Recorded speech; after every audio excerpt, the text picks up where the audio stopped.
Well, going to be starting this afternoon on page 37 in my book, section 14. The place, Belur Monastery, the time, June 1927. It was 5 in the afternoon. Mahapurushji was sitting in his room. Some devotees were seated near him, and the conversation turned upon a 4-year-old child who could play the tabla excellently. The Swami said, "One cannot help accepting reincarnation after meeting cases like this. A person couldn't have such talents at that early age unless he brought them from his past lives. How wonderfully the child plays the tabla, in perfect timing and rhythm. Who taught him this music?" After the Vesper, the singing of the names of Sri Ramakrishna was begun. That sentence is very awkward to me. After the Vesper, the singing of the names of Sri Rama was begun. Many sadhus and devotees joined. Swami Shivananda, occupying his usual seat, listened to the singing with rapt attention. Gradually, the music came to a close. After partaking of the prasad, the devotees came one by one to salute the Swami before going home. Must have been a night they were having Ram Nam. Addressing them, the Swami said, "Swami Brahmananda first heard the singing of the names of Sri Rama in southern India. He enjoyed it very much and introduced it here at the Belur Monastery. Now, every fortnight, on the 11th day of the dark, as well as the bright phase of the moon, we have this singing. In no time, this singing of the names of Sri Rama has spread all over the country, bringing peace and joy to so many." It was the earnest desire of Swamiji to see the worship of Mahavir. The worship of Mahavir, the great devotee of Sri Rama, is a special feature of this singing. He wanted to see the worship established in every Indian home. Mahavir was a perfect example of absolute continence. With his worship, the sleeping energies of the nation will wake up. Most of the devotees departed. Swami Shivananda was preparing to have his supper when a devotee brought up the question of caste restrictions, saying, "Maharaj, many criticize Swami Vivekananda for not observing caste rules at the feasts held at the monastery in connection with the master's birthday. They charge that he thus ran counter to the caste system." The Swami replied, "See how narrow-minded they are? Here, at the time of the birthday celebrations, we engage Brahmin cooks to do the cooking, and the food is offered to the Lord. The huge quantities of khichdi, vegetables, and so on, cooked for the feasts, are first offered to the Lord and then served to the people. Those who eat here together do so of their own free will. We never force them to eat together. If people object to eating food cooked by Brahmins on the banks of the Ganga and offered to the Lord, what can we do? If I were to be frank, I would say much. Where is caste purity in this country? It is declared that if a person serves a Shudra for 12 years, he is degraded and becomes a Shudra. Why 12 years? We know from experience that people have been slaves to the Mlechas for 24 years, and yet they brag about caste purity. They themselves would not do anything, simply this chatter about caste. Where are the practices of rituals, austerities, charity, meditation, and renunciation? They have become things of the past. That is why Swamiji, in a tone of disgust, said, "Your religion has gone into the cooking pots and pans, you who are afraid of being defiled by touch." Swamiji never held back, did he? 15. Place Belur Monastery, July 10, 1927. It was Sunday. Among the many devotees present in Swami Shivananda's room was a group from Barisal seeking spiritual instruction. An elderly gentleman, as representative of the group, said, "Maharaj, please give us some advice. Living in the world and having so many ties, we are scorched day and night. Please bless us that we may find peace in this life." Seeing the earnestness of the man, Mahapurushji answered with great compassion, "What advice shall I give you? We have only one piece of advice. Do not forget God. This is the essence of all of our teachings. We ourselves try our best to practice this in life and advise those who seek our counsel to do the same. You are in the world, but what does it matter? Tell me if anyone is out of the world. But see that you do not forget God. Perform your duties, but at the end of the day, do not fail to call on God with great yearning at least once. Duties and responsibilities there are, of course. I do not ask you to neglect them. But in the midst of everything, think of the Lord, pray to Him, repeat His name, and to similar spiritual practices." In the Vaishnava literature, there is this advice: repeat the Lord's name with your lips as you perform your work with your hands. It is indeed excellent advice. Just as every work has its purpose and time, you should also have an appointed time for calling on God. At that time, you should think of God and commune with Him, even though you may have 101 things to attend to. He, the Lord, dwells in every heart and judges a person by what he has in his heart. Whenever you call on Him, even though for a short while, do so wholeheartedly. This is a great secret. It is the only way to enjoy peace in the world. The moment one forgets this, one is in trouble. A woman devotee: Maharaj, why do we forget God? What is it that drives us away from Him? Swami: you ask me why you forget Him, my daughter? This is what is called Maya. Under the spell of Maya, a person forgets God and remains attached to sense objects, which are impermanent. Do you love God as much as material things? Must I tell you that the world, as well as this body of yours, and the relatives to whom you are so inordinately attached are short-lived?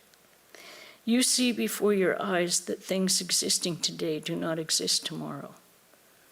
A person born today may die tomorrow. Sorrow comes soon after happiness. Yet people find joy and are deeply engrossed in this world. Woman devotee: Maharaj, how shall we be saved? How shall we be free from Maya? Please do bless us. Swami: one cannot realize the unreality of the world without the grace of the Lord. There is no way to lift the veil of Maya other than self-surrender to God. My daughter, the Lord says in the Gita, chapter 7, verse 14, verily this divine illusion of mine, composed of the gunas, is difficult to surmount. Those who take refuge in me alone cross over this illusion. There is no other way than to call on the Lord wholeheartedly. You are in the world and have many things to attend to. I realize that you do not find enough time for spiritual practice. Resign yourself and cry to Him. Pray to Him sincerely. O Lord, be gracious unto us. Crying will wash away the impurities of the mind, and He will reveal Himself to you with the brilliance of 1,000,000 suns. Then you will realize that He, the Lord, is within you. Do cry to him and exercise discrimination between the real and the unreal. God only is real. The world with its birth and death, pleasure and pain, is false. Such discrimination, accompanied by prayer, will certainly earn for you his grace. You will be disgusted with the world, and your mind will turn towards God. Woman devotee, please bless us that we may cross over the ocean of relative existence. Swami, other than blessings, we have nothing to offer. That people may lift the veil of Maya and transcend the round of birth and death is what we sincerely wish. This is our only prayer. I pray wholeheartedly to God that you grow in love and devotion to him. What more can I say, my daughter? The devotees saluted the Swami with great reverence and left the monastery with hearts full of peace. After a while, a monk attendant read out to the Swami the letters that had arrived by mail. One devotee expressed sorrow that he had no opportunity to do personal service to the Swami. In reply, Mahapurushji said, "Write to the devotee conveying my sincere blessings and tell him there is very little service he could do. Through the grace of the Lord, I seem to need nothing. I would be supremely happy if he would pray to God and think about him. That alone will gladden my heart." 16. The place, Belur Monastery, time, September 3rd, 1927. It was only a few days ago that Swami Sardananda, who had been like a mother to the order, passed away and was united with the Master. The sadhus and devotees were all overwhelmed with grief at his death. Swami Shivananda was especially so. Mahapurushji became unusually serious when he received the news of Swami Sardananda's apoplexy. He had great anxiety written on his face. He was restless all the time and constantly made inquiries about Swami Sardananda's illness. If anyone would approach him for initiation or in connection with other matters, he would quietly say, "Not now.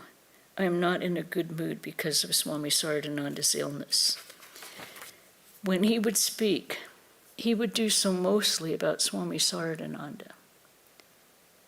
Shortly before the cremation of Swami Sardananda's body, Mahapurushji once softly said, "Swami Sardananda was fond of bathing in the Ganga. Bathe his body in the waters of the Ganga." It was Saturday. In the afternoon, a crowd of devotees assembled in Swami Shivananda's room. Although the Swami was grief-stricken, he made inquiries about the well-being of everyone. Very soon the conversation turned upon Swami Sardananda. Mahapurushji said, "Alas, Swami Sardananda had visited the monastery at Belur about a week before he became ill on Saturday. There was a meeting of the governing body of the mission the day he visited the monastery. He said to me, 'See, my body is getting worse. I'm afraid it will not last many days.' I never thought then he would pass away so soon." He was indeed a blessed soul. The Holy Mother was unusually gracious to him. That is why he had such a glorious death. Just as throughout his life he did good to many, molding the lives of some and bringing the light of the Spirit to others, so during the last days of his illness, he fulfilled the desires of many devotees by giving them an opportunity to serve him. Ordinarily, he would not allow anyone to do any personal service for him. But think what service the boys rendered him when he was sick. They would not attain as much benefit by 12 years' spiritual discipline as they did by this service.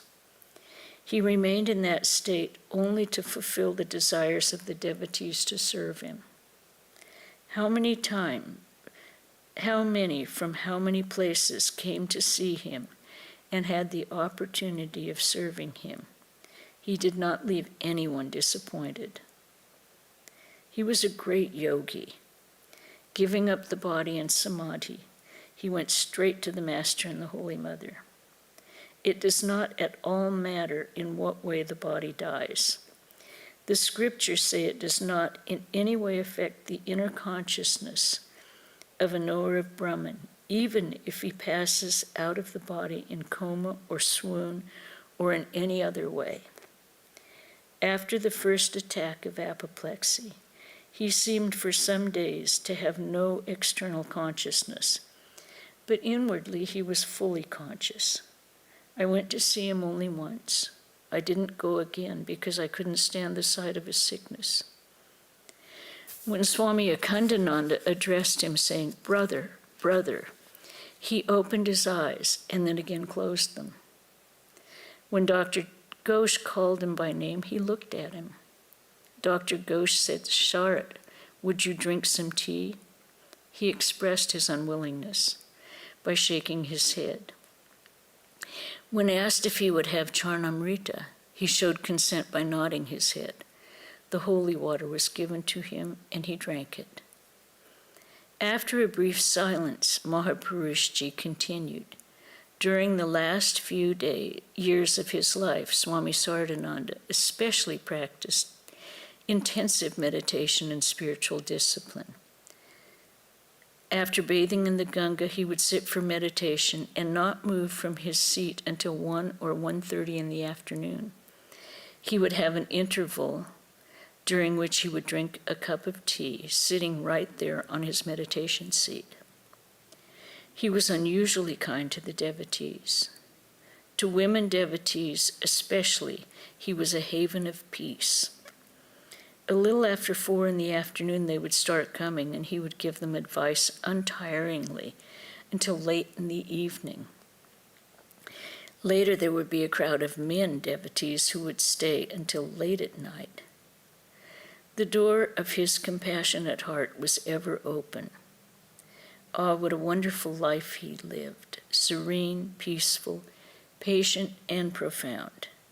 We never saw Swami Sardananda lose his temper. He had only love and compassion for all. Now that he is united with the Master and the Holy Mother, he is enjoying supreme blessedness, and from that realm is constantly helping the devotees.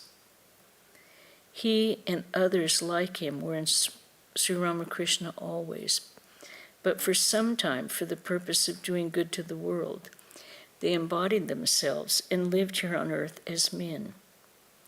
As a matter of fact, they do not exist apart from the Master. Those who think about them are actually thinking about the Master himself. Many did not have the privilege of serving Sri Ramakrishna. Perhaps they have seen Swamiji, Swami Brahmananda, and Swamis Premananda, Turiyananda, or Sardananda. Perhaps they have seen some of the inner circle of the Master's disciples and are devoted to them. This love and devotion will surely reach the Master. It was about 8 o'clock at night. Some devotees came to Swami Shivananda's room, and one of them was from Barisal. As the conversation turned to Ashwini Babu of Barisal, the Swami said, "Ashwini Babu was a man of great influence in Barisal, your part of the country. We saw his father, Braja Mohan Datta, visit the Master. He was a sub-judge. He came to the Master and begged for his blessings when he was planning to found a college. He was a fine man, a devotee.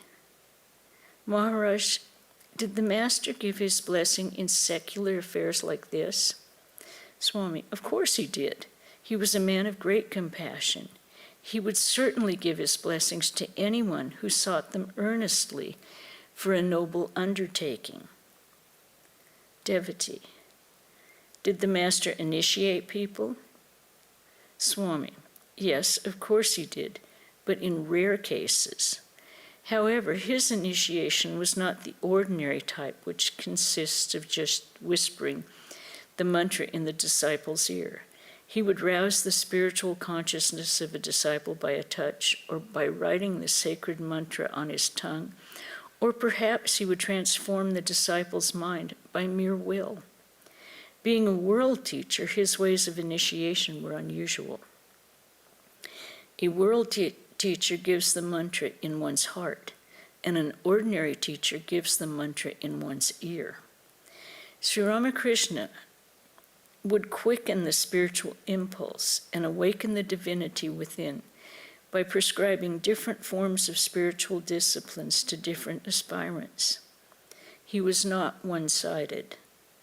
Whatever one's path might be, he would receive help from the Master. With the passing of days, we realize why the Master practiced various forms of spiritual discipline. All religions are true, and through all of them, people can realize God, the embodiment of truth.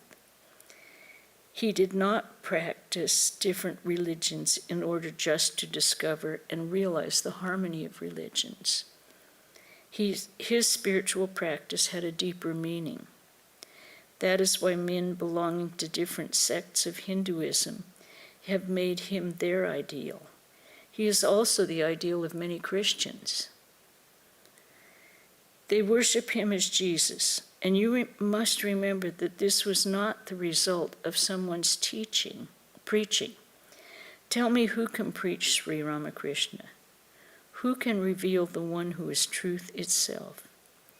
The Lord says in the Gita, him the sun cannot reveal, nor the moon, nor fire. You would be surprised to hear how many Mohammedan men and women in those days worshipped him as Muhammad, the messenger of God. One year I visited the Nilgiri Hills. The devotees there arranged for my residence in a bungalow at Kunur. Learning that I was there, a Mohammedan doctor and his family came all the way from Bombay to see me. After inquiry, I found that he was a famous physician of Bombay who had been educated in England and had a very good practice. He was accompanied by his wife and also 2 sons, who were very handsome in appearance. In the course of conversation, the doctor said to me, "We have come to see you, but my wife is especially eager to speak to you." Saying this, he moved to the adjoining room. His wife saluted me with great devotion and disclosed many intimate things relative to her spiritual life. Since childhood, she has been a devotee of Krishna. She worships Krishna as a child and occasionally has visions of him. After reading the Master's life and teachings, she has become very much devoted to him. It is her conviction that her chosen deity, Krishna, has been born again as Ramakrishna. I noticed that she had profound love and devotion for the Master.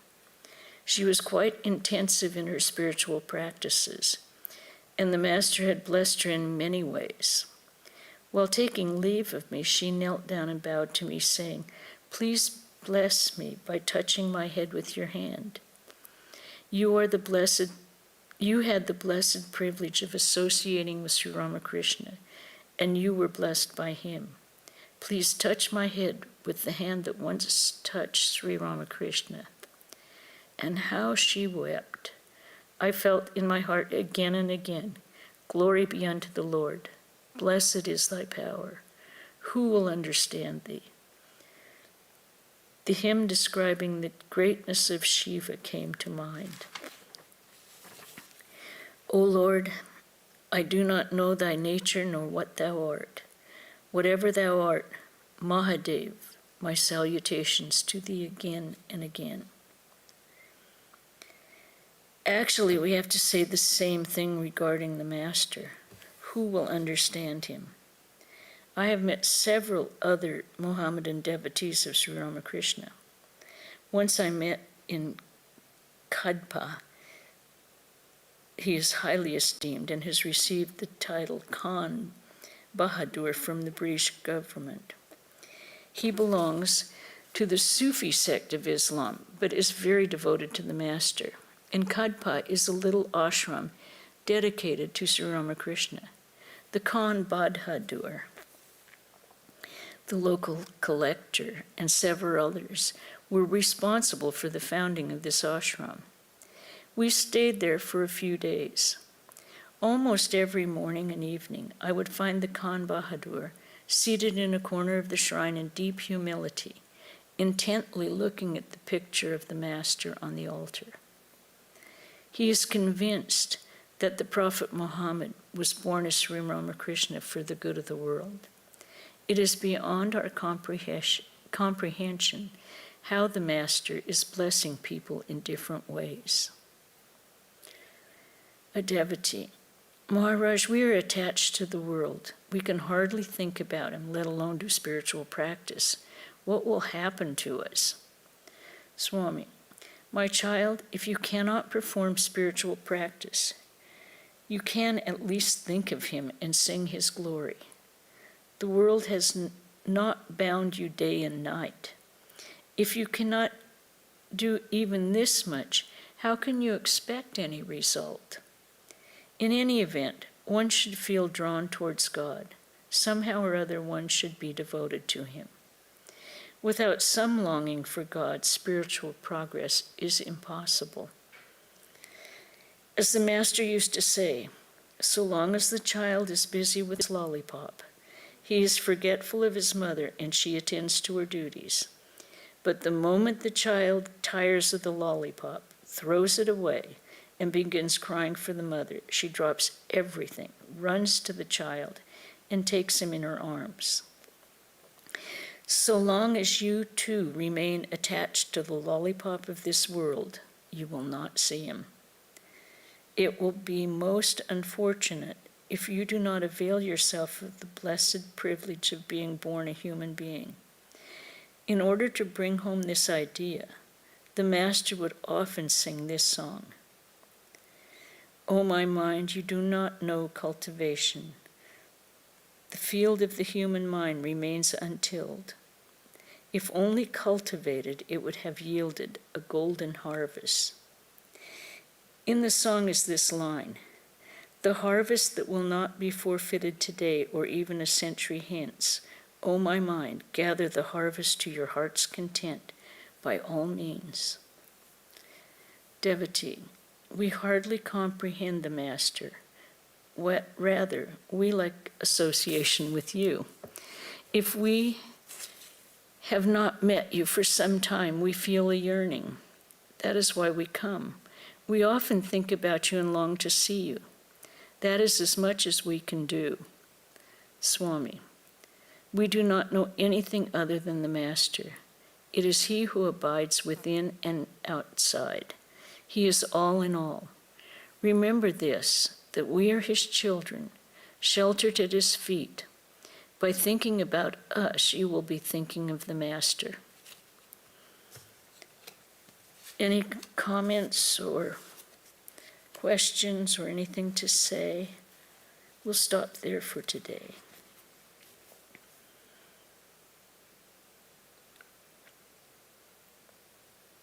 Okay, then let's see.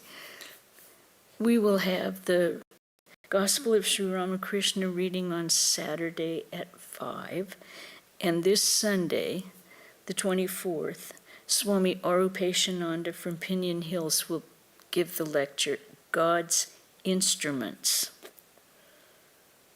Okay, so we'll end with a chant. Om Shanti Shanti Shanti Hari Om Tat Sat Sri Ramakrishna Arpanamastu.